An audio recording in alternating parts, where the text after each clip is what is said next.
Türk şehit olur, bunlar murdar olur. Peygamber Efendimiz bizi bekler. Hu diyelim, hu, hu.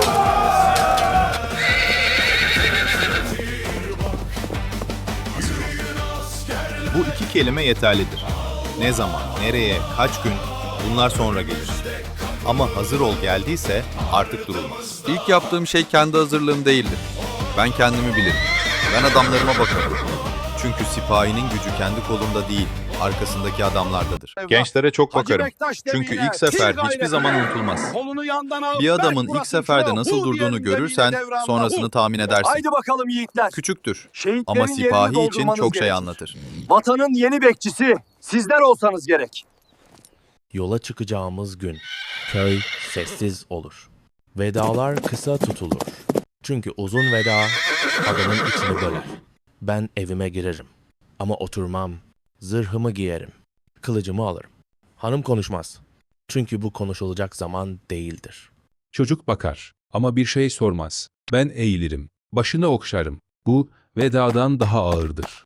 Çıktığımızda ilk gün sessiz geçer. Kimse kahramanlık anlatmaz. Kimse düşmanı küçümsemez. Çünkü yolun başında herkes kendini tartar.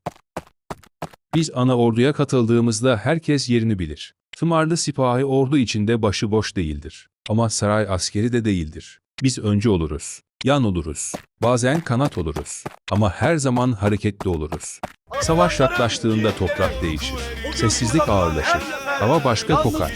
O an kimse çok konuşmaz. Emirler kısa olur. Bakışlar uzar. İlk çarpışma her zaman karmaşadır. Türk şehit olur, bunlar murdar olur. Peygamber Efendimiz bizi bekler. Hu diyelim, hu, hu. Seferin en ağır tarafı budur. Dönüp bakamazsın. Bir ceberim düştüğünde adı içimde kalır. Ama orada durmaz. Çünkü seferde yas tutulmaz. Yas dönüşte tutulur. Savaş bittiğinde herkes sayılır. Kim var, kim yok. Bu sessizlik en ağır sessizliktir. Atımın adımları eskisi gibi değildi. Eskiden bu yolda daha hızlı gelirdim. Şimdi her adımı sayarak atıyordum. ölmedik Ben de öyleydim. Yol uzundu ama tanıdıktı. Her taşını bilirdim. Bu yol beni savaşa götürmüştü. Köy göründüğünde durmadım hemen. Uzaktan baktım. Çünkü dönmek de bir savaştır. Eve girerken insanın içinde bir eşik vardır. Önce kapıya baktım. Kocaman olmuşsun Kapı Sıpa. açıldı. Ses çıkmadı. Ama biri koştu. Oğlumdu. Büyümüştü. Atan macer Ben giderken bu kafiriyle kadar uzun gelirken değildi. Beni sen de tanıdı mı ananı emin mı değilim. muhafaza Ama eyledin? atı tanıdı. Hanımım kapının Kapıdan önünde çok durdu. benim gözüm Kolum yerinde eskidi. mi? Yürüyüşüm eksik mi? Lakin Gözüm sen kaçıyor sağ mu? salim geldin Çünkü ya. biz biliriz. gerisi sus. Seferden dönen adamın ilk sınavı evdedir. İçeri girmedim hemen. Zırhımı çıkarmadım. Kılıcı belimden almadım. Çünkü savaşın içinden doğrudan eve girilmez. Güneş batıyordu. Köyün üstüne duman çöktü. Kış yakındı. Ve ben biliyordum. Savaş bitmişti. Ama sipahilik bitmezdi. Dışarıdan bakınca şöyle sanıyorlar. Devlet bana bir toprak verdi. Ben de oradan gelen gelirle geçinip gidiyorum. Sanki bir ödül almışım gibi. Sanki rahat bir hayat verilmiş gibi. Hayır, baştan söyleyeyim, tımar ödül değildir. Tımar borçtur. Devlet bana şunu söyler, bak bu bölgede şu kadar köy var, şu kadar tarla var, şu kadar gelir var. Sen bu gelirle bana asker getireceksin. Maaş yok, aybaşı yok, kese garantisi yok. Ben hasat zamanı buğdaya bakarken karnımı değil, defterimi düşünürüm. Bu sene kaç at beslerim, kaç zırh alırım, kaç adam tam teçhizat çıkarırım. Çünkü devlet benden şunu ister, sefere eksiksiz gel. Şimdi şunu iyi anlamak lazım. Ben askerim, evet. Ama sadece savaşta askerim. Barış zamanı ben aynı zamanda bu bölgenin güvenliğiyim, düzeniyim, gözeticisiyim. Yol kesilirse ilk bakılan benim. Köprü çökerse hesabı bana sorulur. Köylü korkarsa sipahi nerede denir. Çünkü devlet burada benim. Ben barışta yolları gezerim. Geçitleri kontrol ederim. Hanları izlerim. Bunu bağırarak yapmam. Silah sallayarak hiç yapmam. Ben görünürüm. Var olmam yeterli. Bir yol güvenliyse sebebi şudur.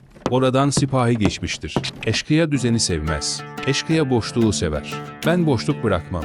Eğer barış zamanı sipahi eşkıyaları yakalıyorsa, mülkü Türkiye'de huzur vardır. Sipahi toprağı işler.